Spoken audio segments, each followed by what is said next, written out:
Good afternoon. My name is Luc. I'm a Möbius consultant. Welcome to this webinar on spare parts forecasting and inventory management. Before we start, I would like to share a couple of logistics aspects with you on this webinar. The first one, questions. I will try to keep some time at the end of the webinar to answer questions.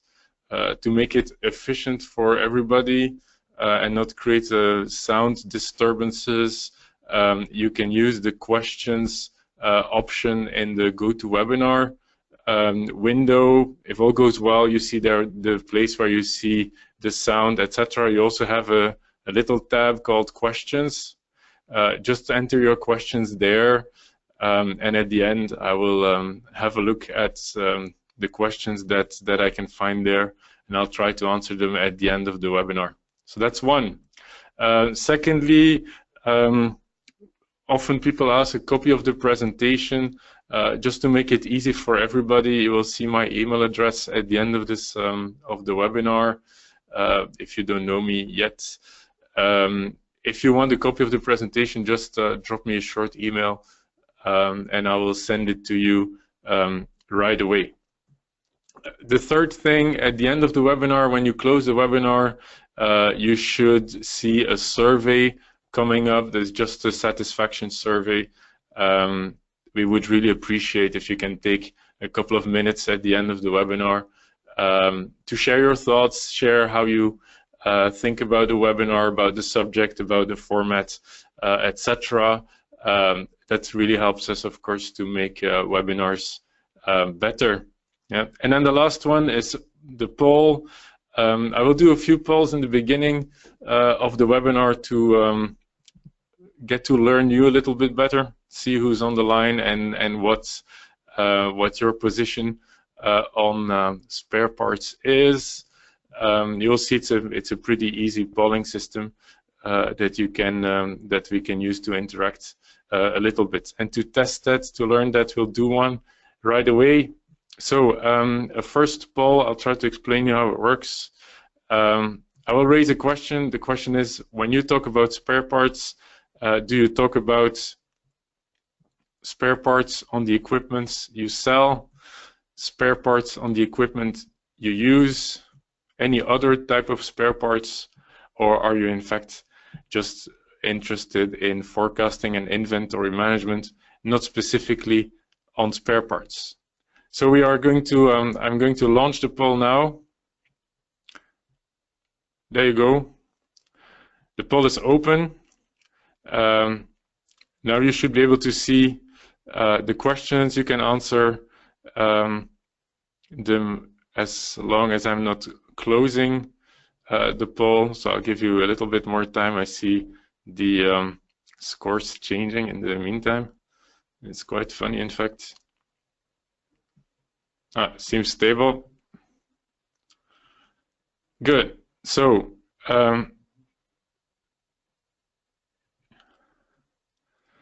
if all goes well, you should see the poll results now. So 61% of you think about equipments you are selling, where you manage spare parts. 22% of you are interested in spare parts on the equipments you are using yourself.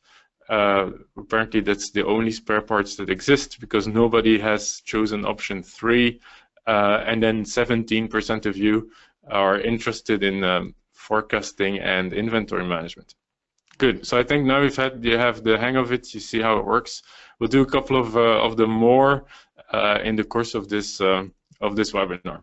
So in terms of agenda, I had 3 topics announced already in the agenda. The first thing I will talk about is product segmentation.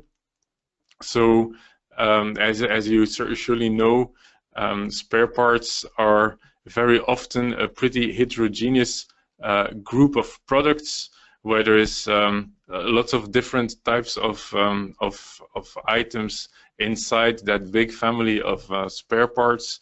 So it will be important to do a good segmentation to treat all of these categories in the most efficient way. That's the first thing I will explain. Then we will go into a couple of forecasting techniques applied to a spare parts environment, and then finally we'll look at inventory. Yeah. Good. So let's start. Right, this is just quickly for you, those who don't know Möbius. A couple of key numbers: 20 years of existence, 3 brands, 160 people.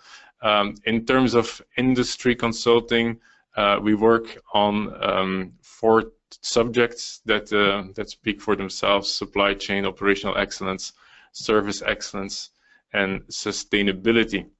Yeah. Right, the first thing I think many people know or consider is that if you look at spare parts as a product family, spare parts are very complex items to manage. And the first reason why spare parts are so complex is that many companies manage a lot of them. Yeah, and that's where we have our next poll. Next poll is how many spare part stock keeping units do you manage? And I'm also quite interested to see how many of those we have. So I'll start the next poll. There you go. So now you can answer again if all goes well. So do you keep less than 1,000, between 1,000 and 10,000, between 10 and 100,000, more than 100,000? Let's have a quick look. I still see the numbers moving, so as long as the numbers move, yeah, seems stable. There you go. So now you see the results. So a bit less than 20% of you have less than 10,000 parts to manage, and then a big group between 1,000 and 10,000. 1/4 of you about between 10,000 and 100,000, and then 18% more than 100,000, which of course shows the whole complexity of managing spare parts. If you have between 10,000 or more than 10,000 parts, it is obvious that you cannot manage them as one big group. So we'll need to be more intelligent in the way that we treat them. Good. So that's one. Yeah, I have one more. The second thing that makes spare parts so specific is that compared to parts that are in mass production, spare parts are often used at a very low frequency. So instead of using them every week or every month, spare parts are things that turn very slowly. So you can have plenty of items on stock and only use them at a very low frequency. And typically you see that also in inventory rotations or inventory coverage. If you start measuring spare parts inventory coverage, you often see that spare parts turn very slowly. Yeah? And so this is the next thing I would like to know from you. What's the average coverage of your spare parts inventories? Typically is an inventory covering for less than a year of consumption, less than 2, less than 5, or more than 5. Let's try that one. There you go again. So now you can click again on one.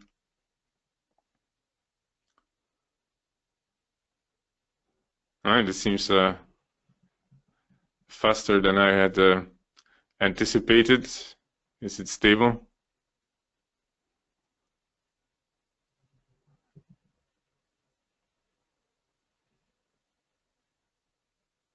Let's close it. I'll share the results with you. Now you should see them. Okay, so 61% of you has coverages that stay less than a year, which is very good, of course. And then we see about 40% of you 2 years, 5 years, or even more than 5 years inventory coverage, right? Which is, of course, a long time, so very high coverage. I'll skip the next one. In terms of values, I will not bother you with more of these little questionnaires and go into the subject. So first thing, segmentation. What seems obvious in spare parts is that one size or one approach does not fit all.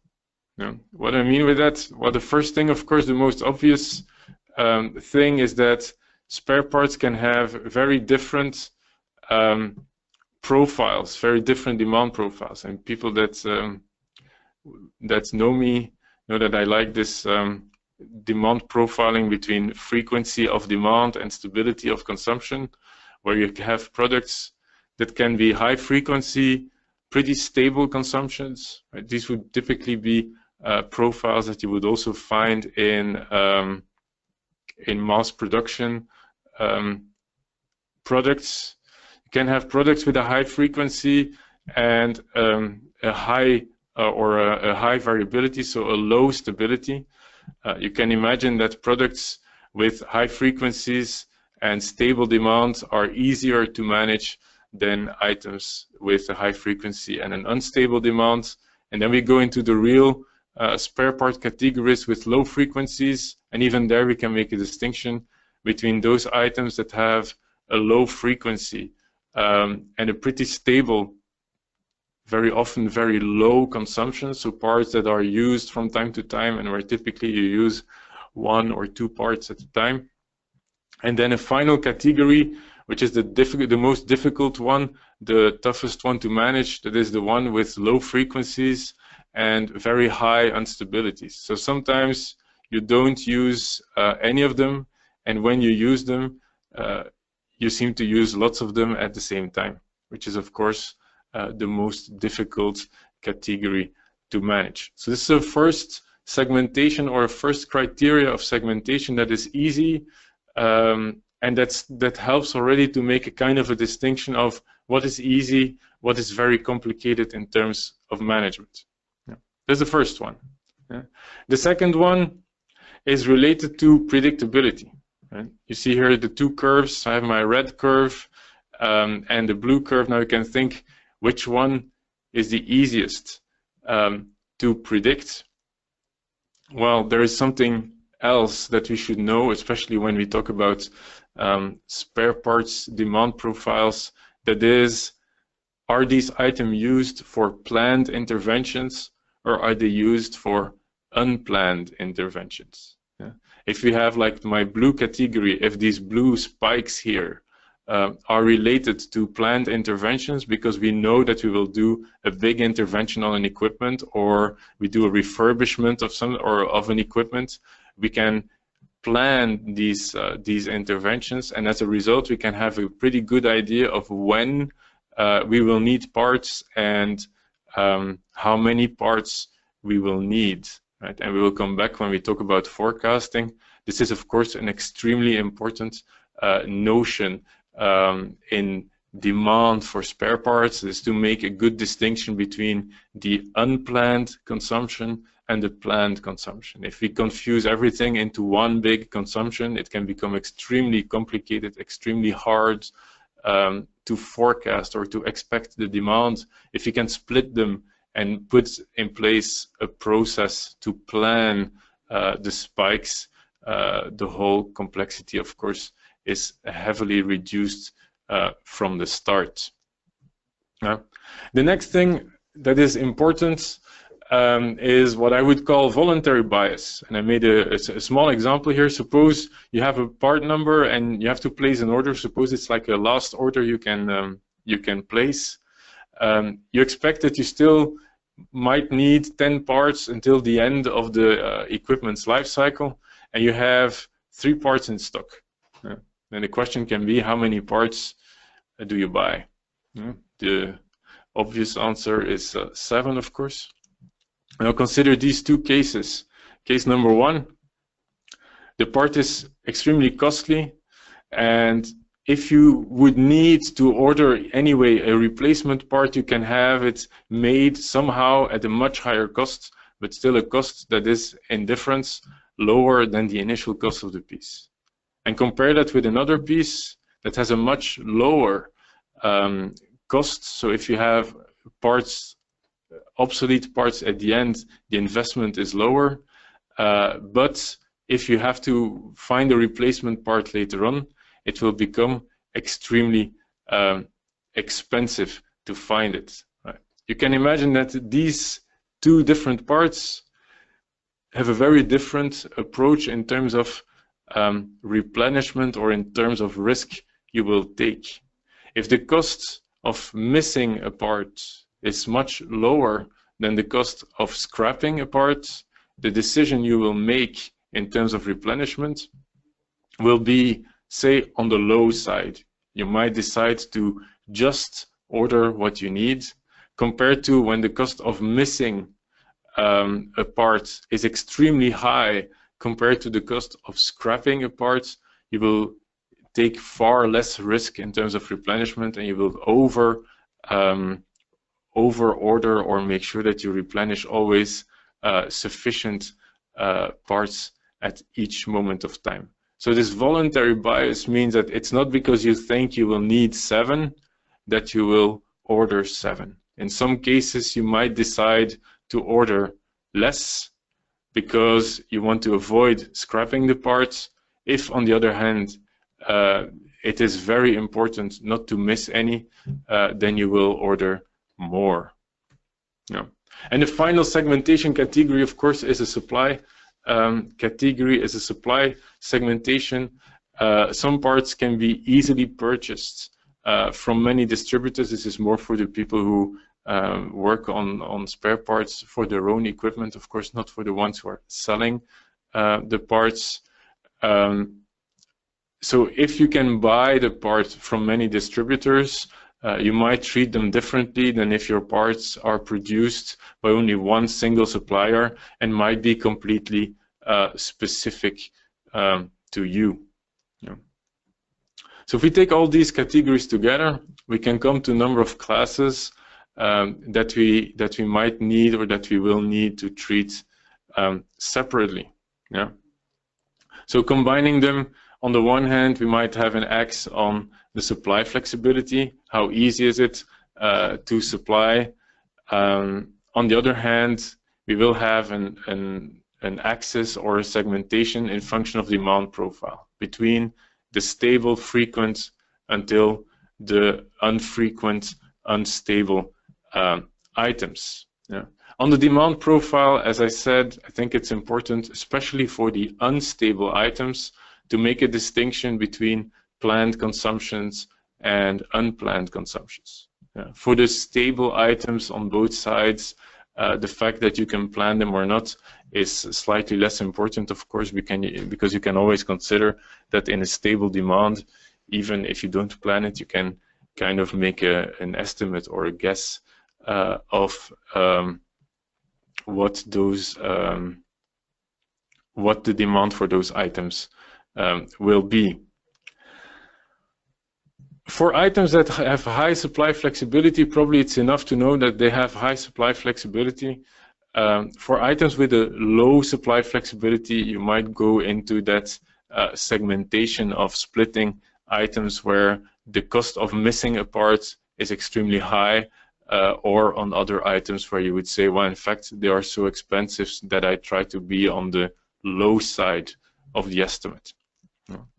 Of course, this kind of segmentation is now a generic segmentation that you could or that you would need to adapt or configure in function of your own specific situation. This is just as a way to help you see what it could look like, right? And then for these different categories, you can come to different strategies or different planning, forecasting, inventory, replenishment strategies. Yeah. And basically, I think you can have 3 of them.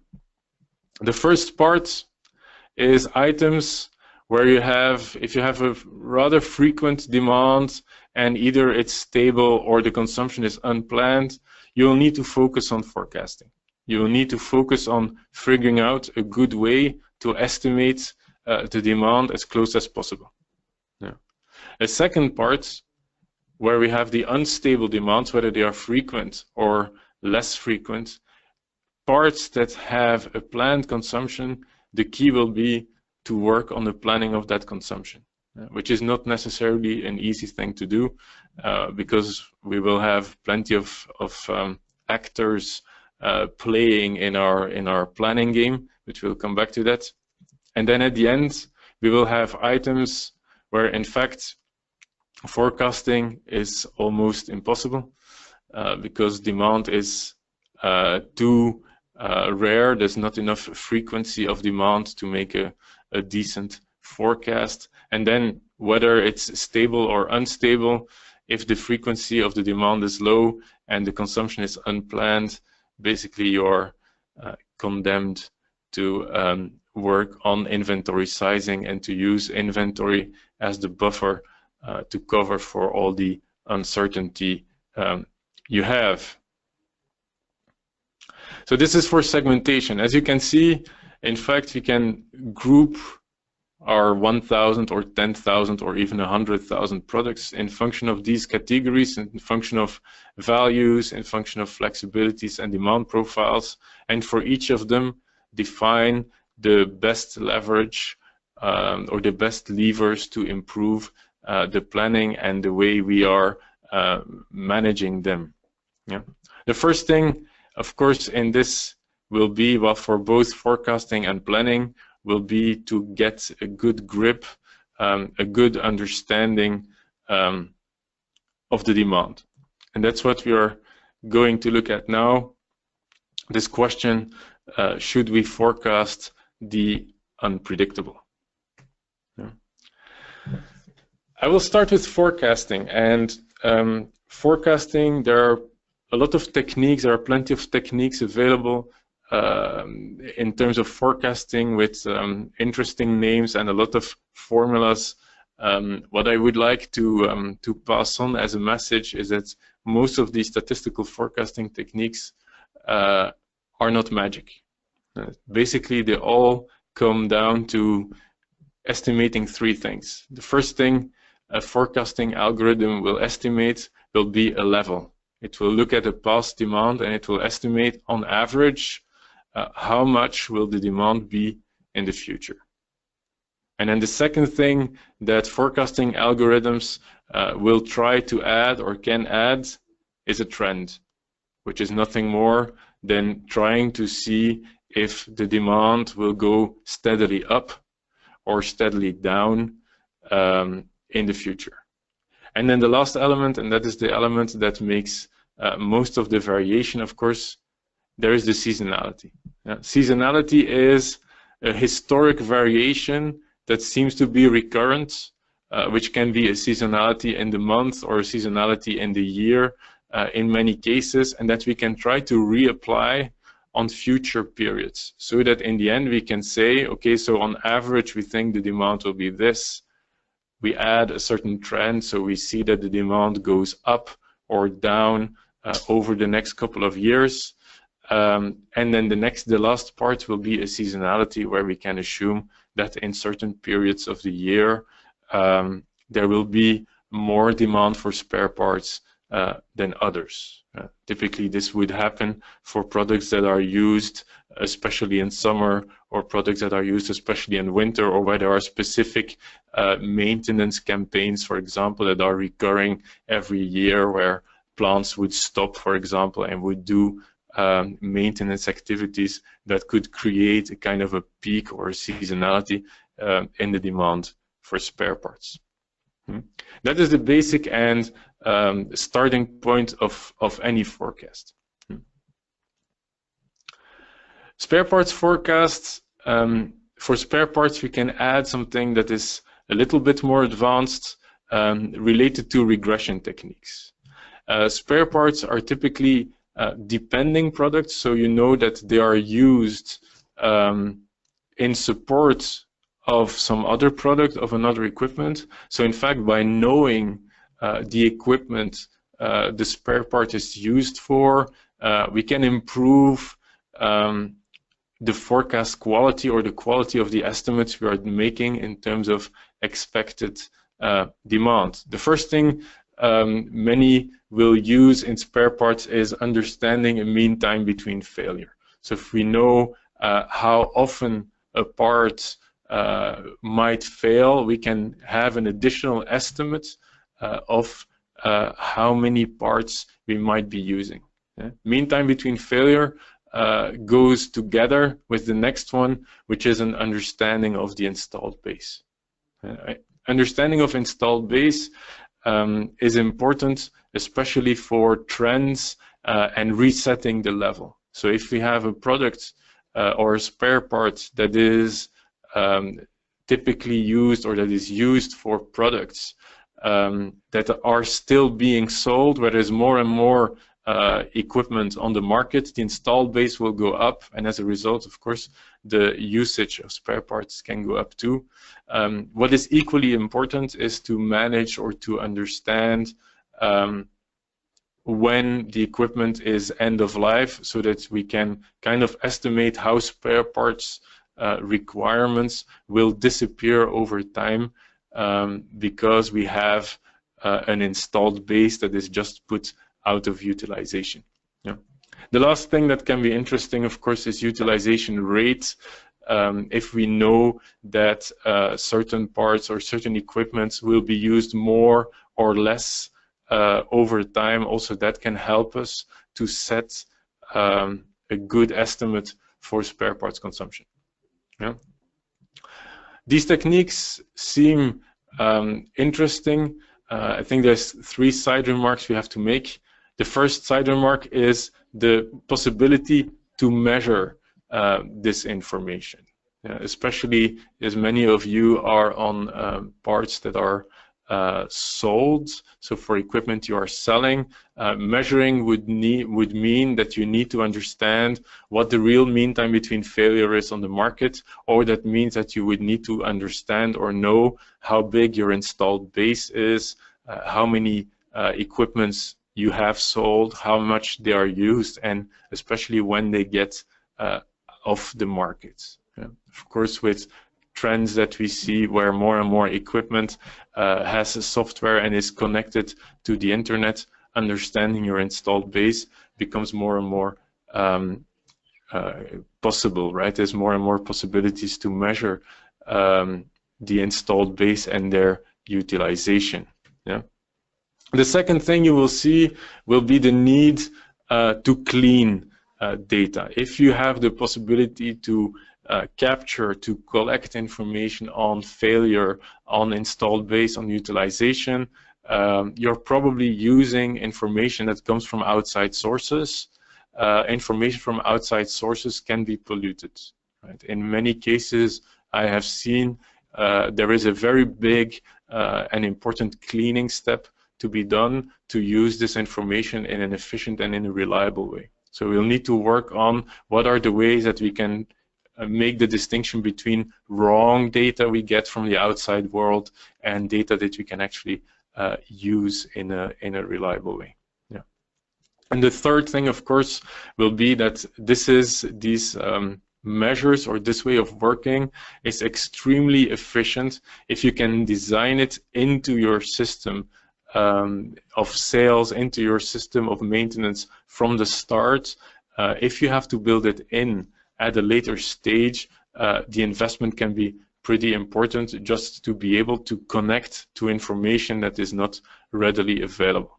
But of course, if you have the information, it should be very important and a main input to any forecast you make on spare parts.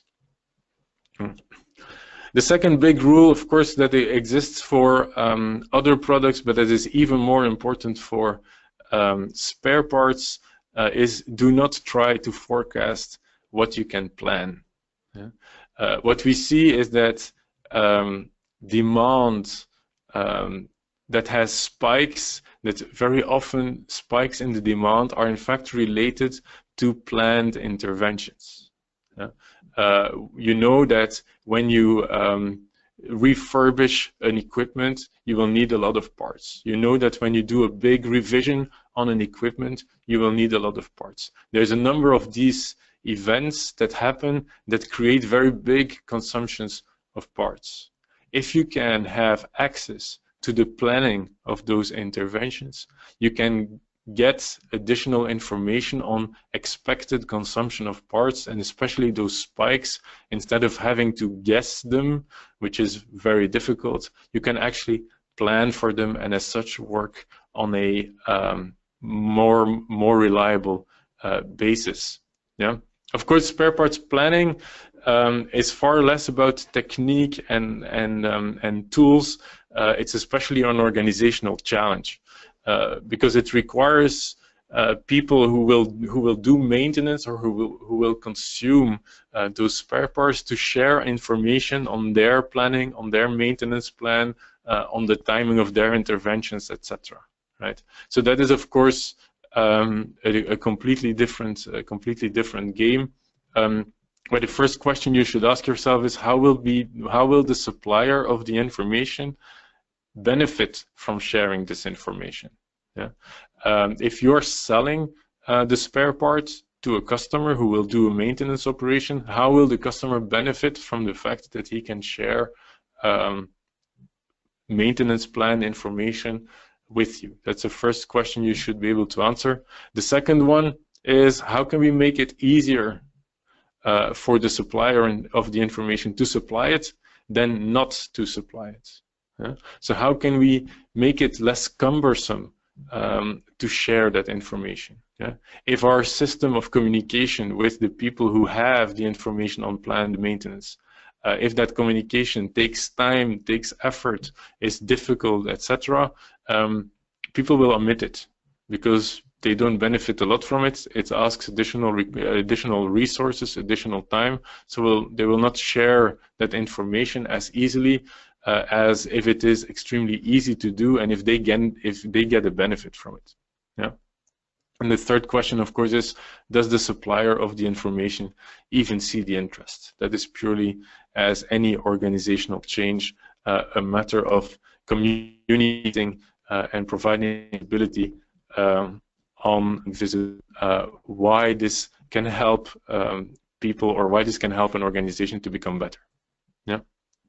The last thing that is very much or very important in spare parts planning is the fact of having good master data.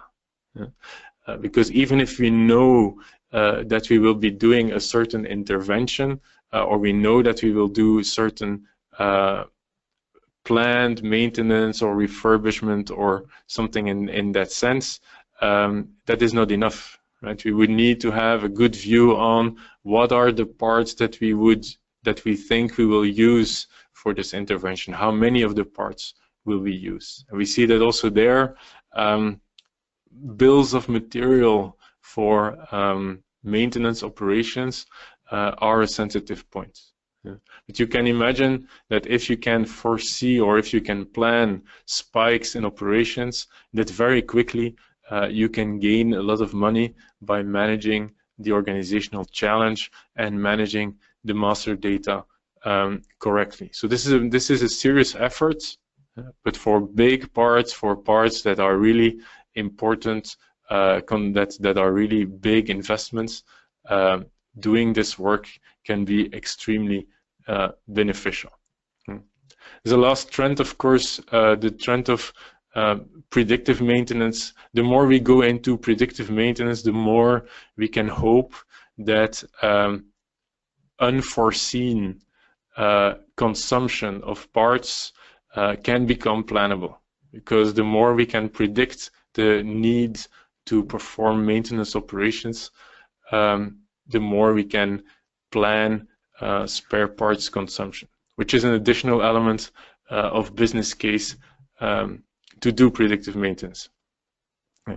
I will go out of my presentation mode for a second because I realize I have no clock in front of me, so I just need to check how I am compared to my timing. Do not forecast what you can plan. Yeah.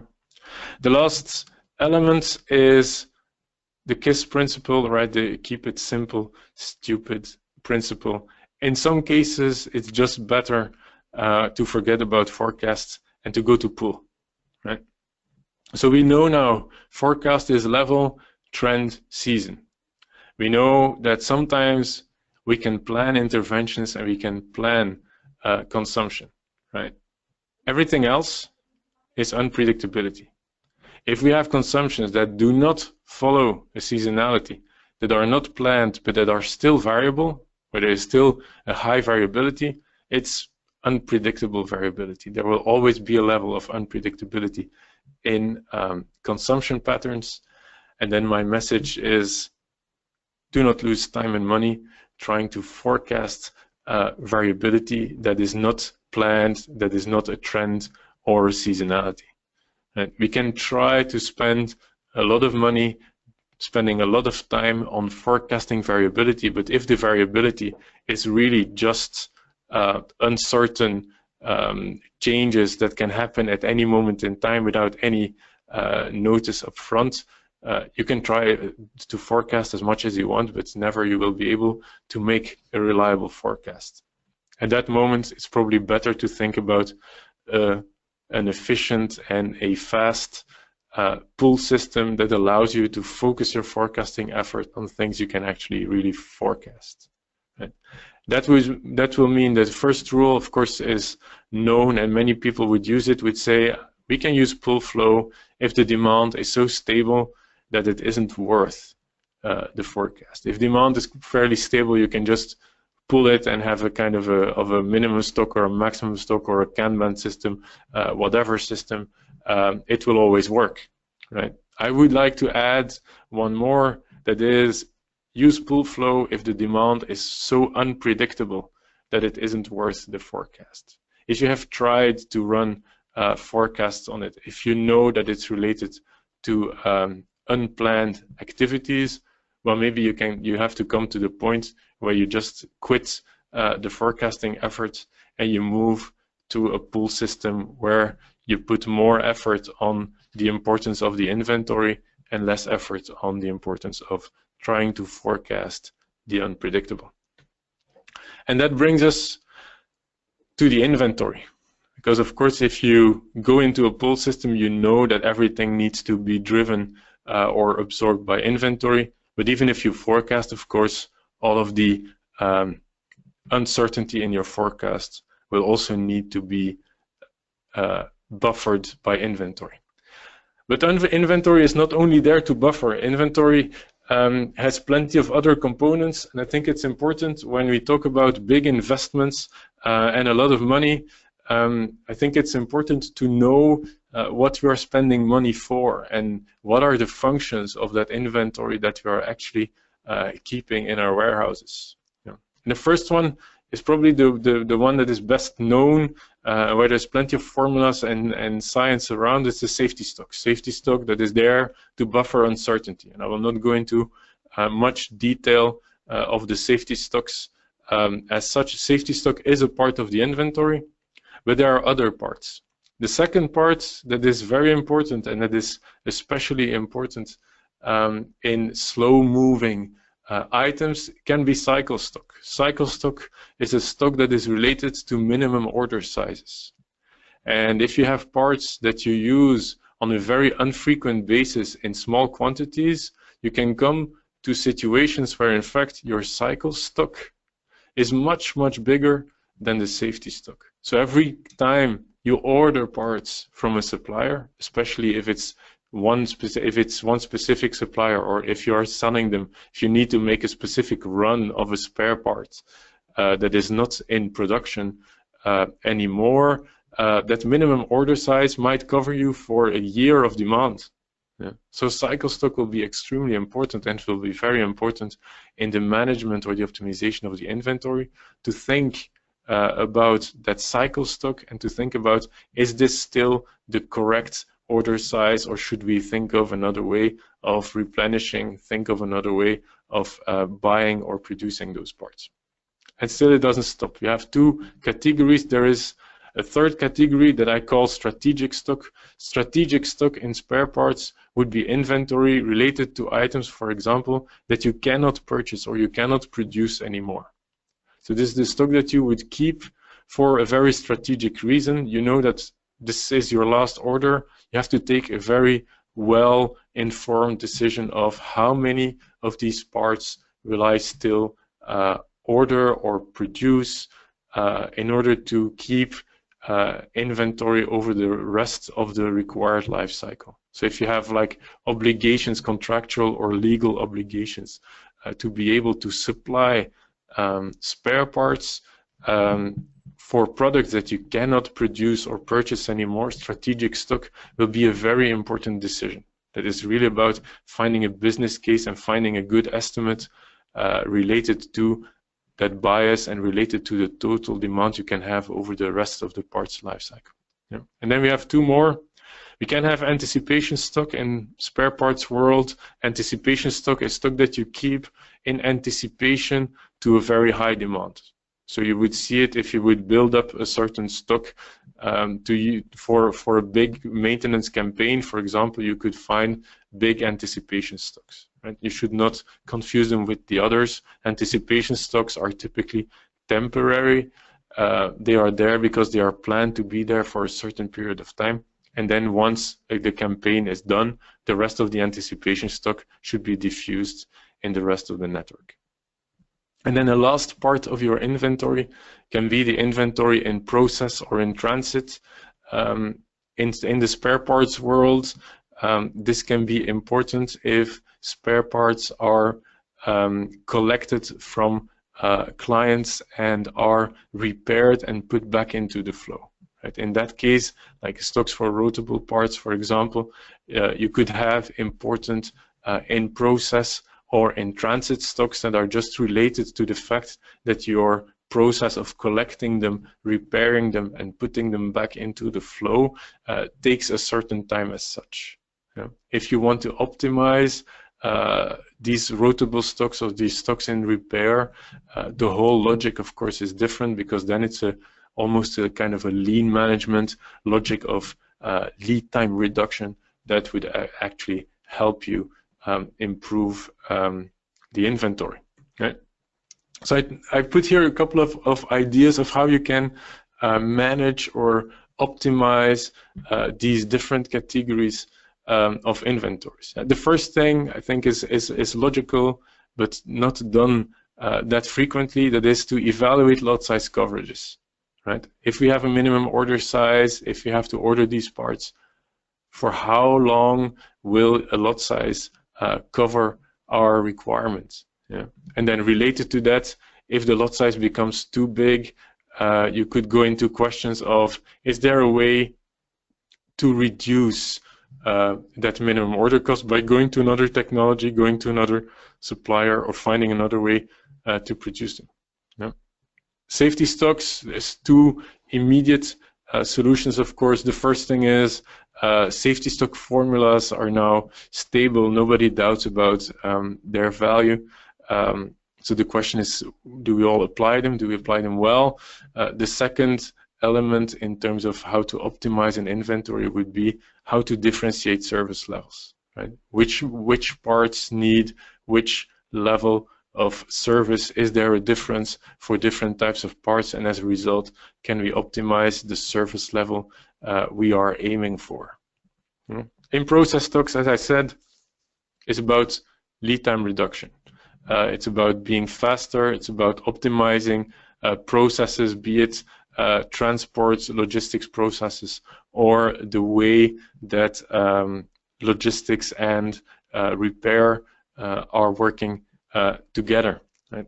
In the end, strategic stock requires especially an improved decision process. If you're thinking of sales and operations in a spare parts environment, this could be very much related to managing strategic stocks and taking the right decisions on those parts where you have to take a well-informed risk at a certain moment in time. So this is the point to remember in terms of inventories. When we look at inventories, we should be thinking in terms of types of inventories, and for each type there's other ways of working with them, managing them correctly, and minimizing them. The last question, of course, is always a question of, should we keep inventories centrally or locally? And if I bring it back to the essentials, central or local inventories, the question is a question about, do we want to maximize the pooling effect?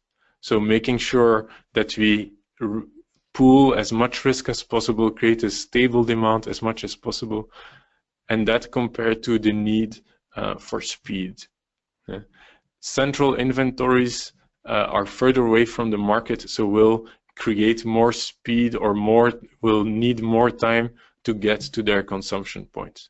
And that is typically why we would push inventories locally. Right? It's in function of whether you want to pool or whether you want to speed up the delivery that you'll make a first decision about, do we keep inventories centrally or locally? And also here, my main message would be, keep it simple. If you can figure out a way to either decentralize completely or centralize completely, these systems will have the best performance in terms of manageability and in terms of inventory efficiency. If you have to go to a system where you keep inventories both locally and centrally, then think about this. In a traditional approach, we see a preference of central inventory keeping for basically 3 reasons. The fact that we think by keeping inventory on a central level, we pool the risk, right? We keep the safety on a central level, we keep a little bit of safety on the local level, and especially by keeping that inventory centrally, we can keep the control. We can still decide later on what to do with it. We know how much we have, where we have it, etc. Right? And then, yeah, of course, we need to keep some locally for speed. If you look at good performance of inventory in a central local system, in fact, the equilibrium is not completely the way we would think of it. And I will go back to my inventory functions. Basically, safety stock, and it would lead me too far to explain the mechanics behind it, but let me know if you're interested and I can explain you separately. Safety stocks are best placed locally because local safety stocks protect the market. If you keep safety stocks on a central level, you have a risk of having the safety stock centrally, but still have a stock out there where you need the part. So safety stocks should be mainly stored on a local level. Cycle stocks can be on a local level. If you have very big cycle stocks, as I explained before, if you have very big systems where you have to order for a year of demand, stuff like that, of course you can keep remaining cycle stocks centrally so that you have the possibility later on to split them or to dispatch them to the right location. And then especially strategic stock should be kept centrally, because that is specifically the location where you would try to pool that risk as much as possible. So if you find the need to have inventories on a central and on a local level, think about the function, try to push safety stocks as close as possible to the market, there where they really protect the client or the customer against uncertainty, and then strategic stocks push those centrally so that the big chunks of inventory that you don't know yet where you will use them, that these stay at the place where you can deploy them in the most flexible way.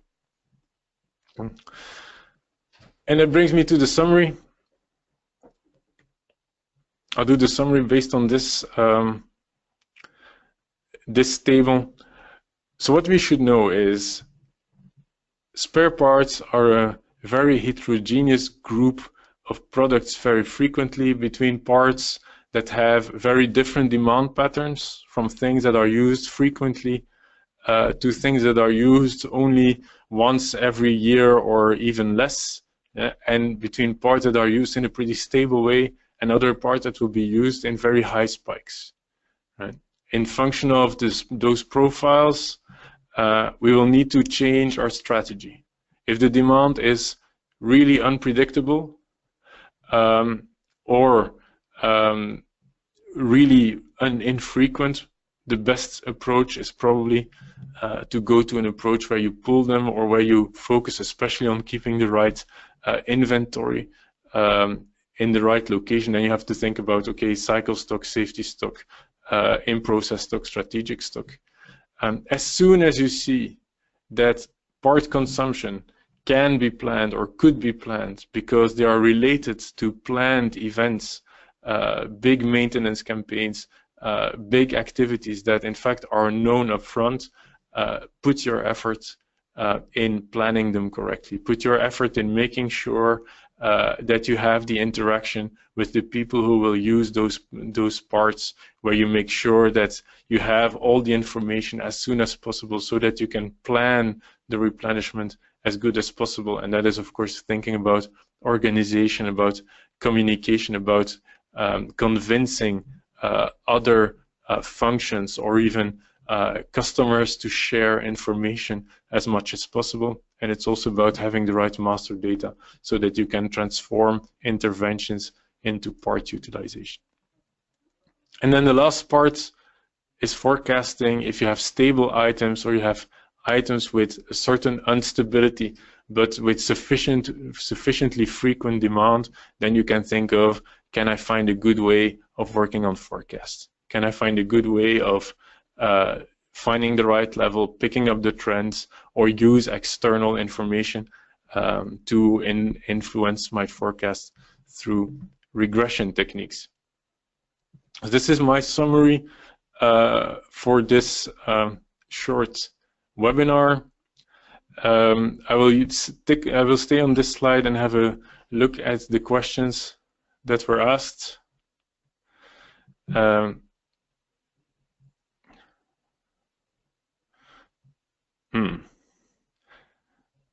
see one person who asks for the presentation. That will be an easy one. Are there any other questions that are still there? So here, all these questions are questions that I can better answer offline.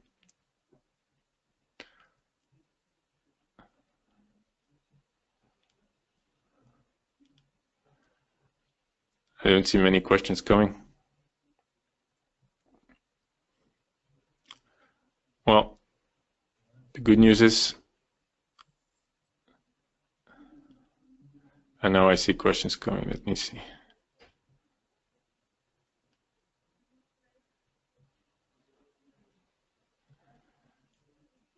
Yes, this is a good question. Love it, love it. Thank you very much for this. On the location of the inventory, saying if we take the sum of the local safety stocks, R&D is much higher than the central safety stock. The answer is yes, but this is a consultant answer. The point is, if you can keep all the safety stock centrally, meaning if you can get rid of the local inventories, it is of course much more efficient to keep the inventory completely centrally and not create local safety stocks at all, right? So if you can centralize spare parts in one location from an inventory efficiency perspective, that is of course the best possible strategy.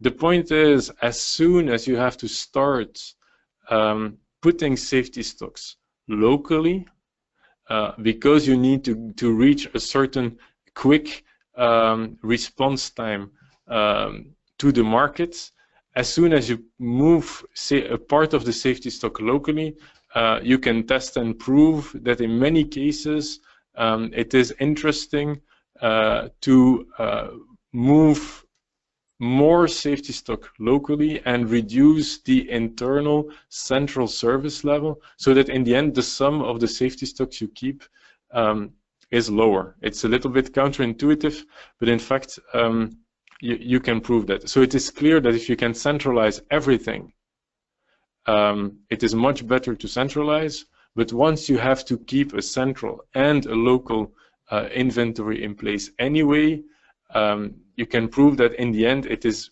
often, but not always of course, but it is often more efficient to keep that safety stock locally. Yeah.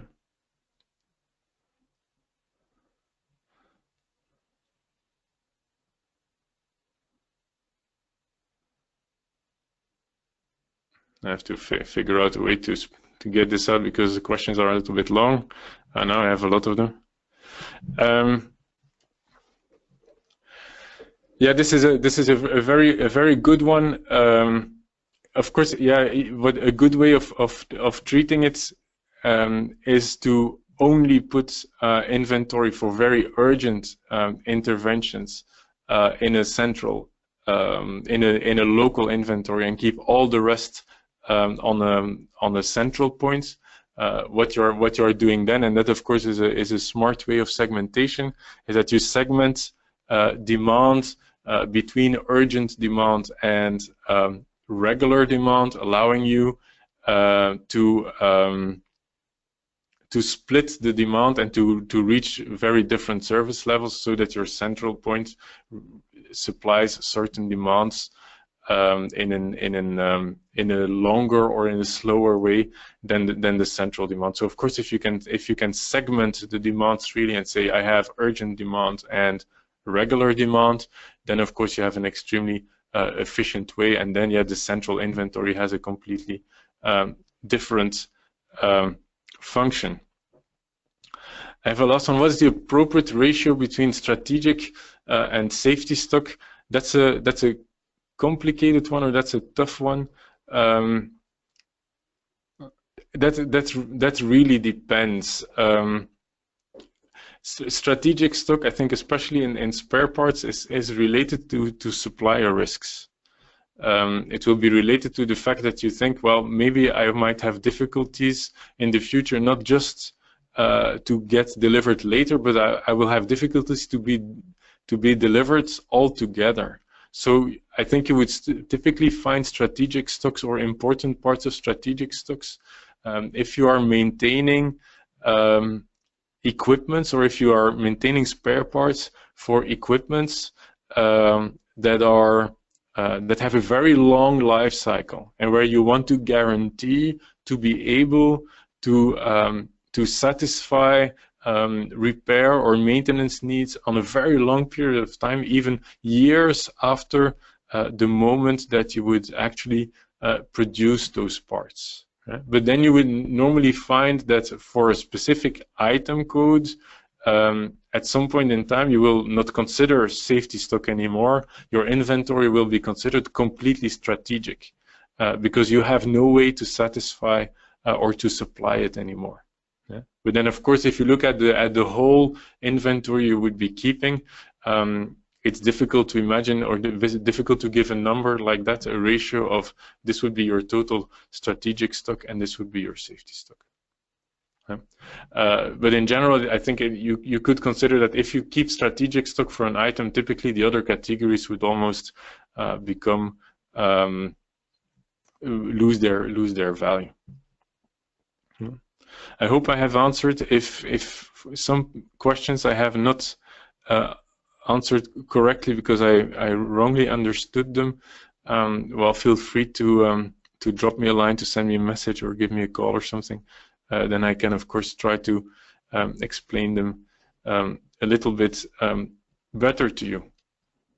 I think we're almost on the foreseen time. We are. For those people who do not have an immediate constraints, I have a question for you guys too, a short invitation, an invitation for co-creation. In fact, I can do it in a couple of minutes if you're interested. I'll try to explain this very quickly.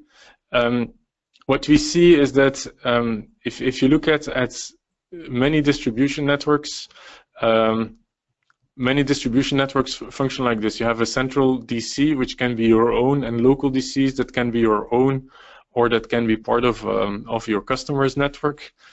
And what you see regularly is that if one of the DCs needs a replenishment, the replenishment goes from the central DC, and sometimes then we need to replenish, etc. What is not always done is, when we have a need in a specific DC, check also if there wouldn't be any other DCs that have come to a point where they seem to have too much inventory. right? Because in the meantime the demand has changed, or because something has happened, so that they seem to have parts that are not immediately, or that might not even be used at all at a certain moment in time. And then you can consider, if this situation exists and we would be able to capture it as such and identify it, wouldn't it be more efficient at some point in time to bring this inventory that is too much, bring it to the other distribution center in some way, so to rebalance the total network without passing or without ordering any new parts, so just rebalancing the network. We believe at Möbius that with the analytics techniques and predictive analytics techniques that exist today, that it should be possible to build this kind of applications in an efficient way based on almost real-time information. I'm getting kicked out of my room. And the question is, if any one of you would be interested to investigate this together with us and to co-create a solution, or to co-create this approach, evaluating this a little bit further, you're welcome to also there drop me a line, let me know, and I would be very welcome or very happy to discuss this further with you. So this is the end of the story. Thank you very much for participating. I hope you liked it. If you have any other questions, you're free to let me know. At the end, just once you log off, take the time to do the summary. Thank you very much. Have a good day. Bye.